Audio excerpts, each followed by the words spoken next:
So here we are looking at the 159 CTX Smokin Awesemetrical, and I rode this briefly last year and didn't really get enough time on it to understand it. We got another little run on it today, and Peter and I both tried it, and as you can see, it's kind of like, you know, like a real mellow hybrid rocker, kind of stable, I believe. Hey Rick, I'll see ya. Did you feel that way? Yeah. And it's got that asymmetrical side cut that makes it really fun when you're No, this is more riding switch and turning. It just, yeah, you know, it just adds to making a less accomplished switch rider better and a good switch rider better. And just it's more basically dynamic.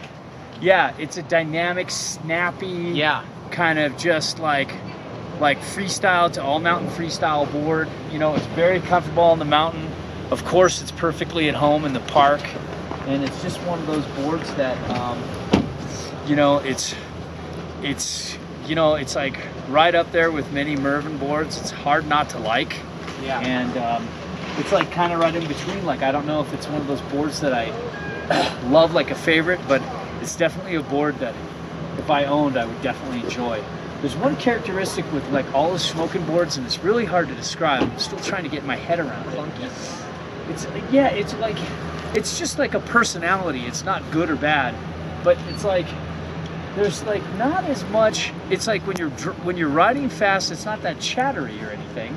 It definitely gets chattery at higher speeds because it's more of a twin, you know, with a mill or flex. and this has more rocker. This is more rocker pronounced. Yeah, so there's a little of this, but that's no different than any other board in this category, in this flex.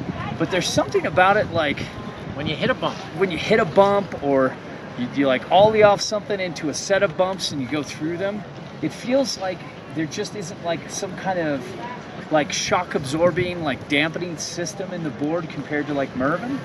Yeah. But it's like, it's not a good or a bad thing. It's just that personality of the board. Yes, some people like and it's just dampers, like a some general characteristic with all of Smokin boards that you'll either like or not like, or just be neutral like me.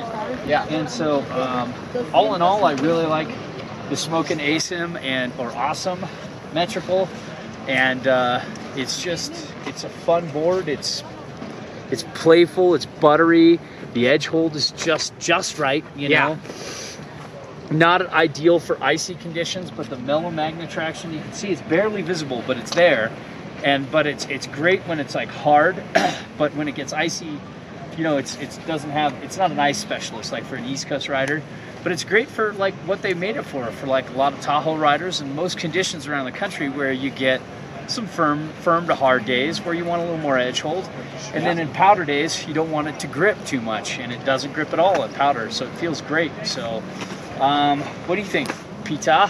Now, I definitely love this board a lot, and I definitely agree with that almost ineffable quality that I can't quite put my finger on. When I'd be like going heel side, you know, and I would just drop off like a little bump, you know, and hit like a few moguls like going into heel side. We just had something. Yeah, I can't exactly explain what it was. Like it you know, absorbed most of the shock. It just wasn't quite so damp that it kind of just cut straight through it. I definitely felt it, but it still went through it. I'm not really sure exactly what I'm trying to say because it's an ineffable quality that I'm trying to describe that is difficult. But I absolutely love the board. I mean, heel to toe, with this Awesemetrical like side cut, it's definitely a very dynamic feeling that you don't get with every other board. Some people like it, some people hate it. Oh, what's the thing about asymmetrical? They're the worst boards to stand up on a wall. Yeah. Oh, yeah. This. Yeah, you try and stand up next to the bathroom. But that's almost every asymmetrical board. They always try to accentuate the tip and tail, yeah, you know, to show the side cut. But I mean, this one I definitely compared relative to the Mervin asymmetrical, their ass pickle or their impossible ass, or the space the case. Impossible's gone. It's the Okay. Impossible. Well, this is more like, it felt like to me like a like a space definitely case. like a maybe an older brother or a cousin to the space case. Yeah. They kind of had a hybrid between the space case and the rider's choice, but it had the mellow mag like the space case, and it had that kind of poppy, kind of more stable feel. But yeah, if definitely you like like, a cousin, or brother to the space case. yeah, if you like smoking, and you like asymmetrical side cut, and you want more rocker pronounced with, you know, camber coming out and then back up, I think that you are going to absolutely love this board, and this is the board for you. I got it. Yeah. This is a brother that looks more like the mother's side of the family to the space case that looks more like the father's side of the family. It's like but the they adopted still kid have, who actually looks more like the father than any of the other kids. and you wonder why he was adopted. And you wonder why he's adopted. Ah. That's what this board is.